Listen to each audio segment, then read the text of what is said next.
Demandez à Dieu de vous faire saints. Mes enfants, la paix soit avec vous.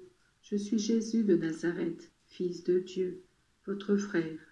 Et que désirais-je de vous? Vraiment, cette famille spirituelle qui grandit de plus en plus ressemble à la graine de moutarde qui, plantée en terre, devient un grand arbre. À son ombre, beaucoup d'âmes viennent pour trouver la fraîcheur dans les grandes chaleurs de la vie.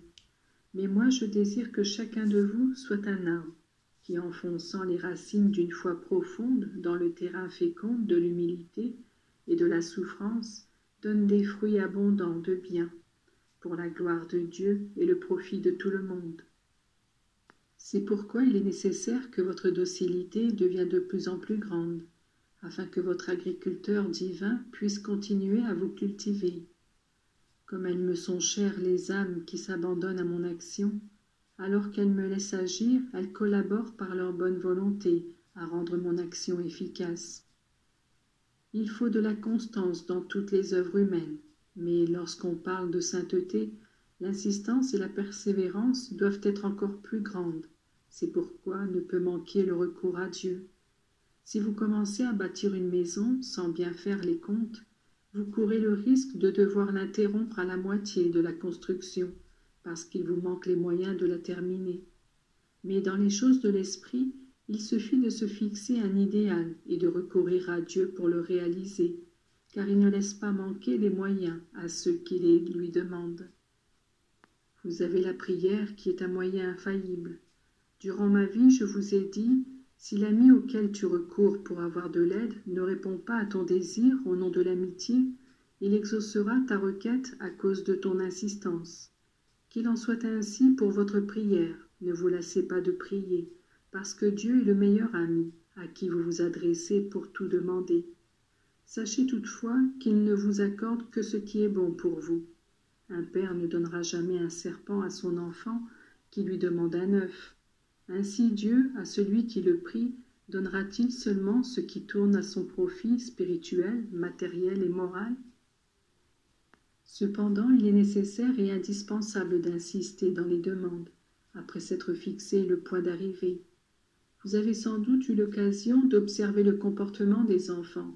Par exemple, lorsque certains d'entre eux montent dans le train, ils ne voudraient plus en descendre.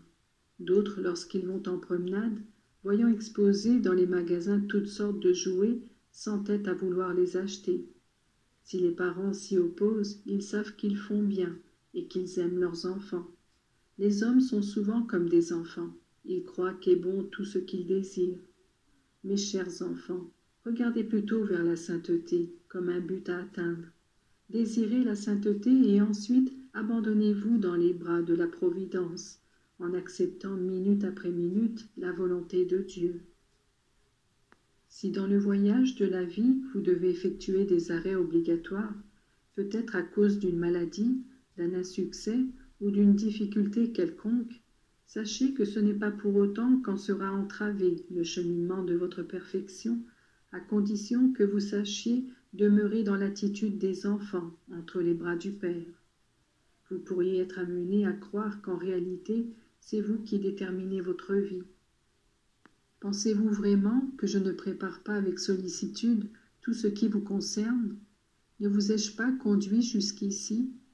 De combien de dangers vous avez été libérés? Que d'occasions de mal et de péché vous ont été épargnées?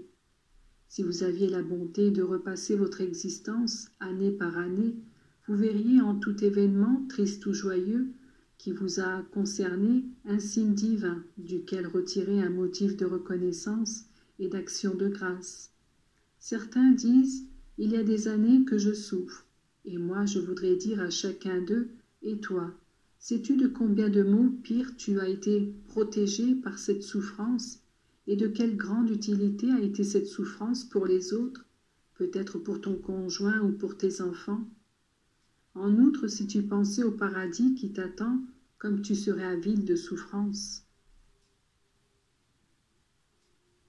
Mes enfants, vous vous êtes fixé une grande tâche, honorer et faire connaître ma très douce maman, et faire don au monde de votre prière. Il est bon l'idéal que vous vous êtes proposé. Continuez et demandez à Dieu avec insistance de vous faire saint. Demandez et il vous sera accordé.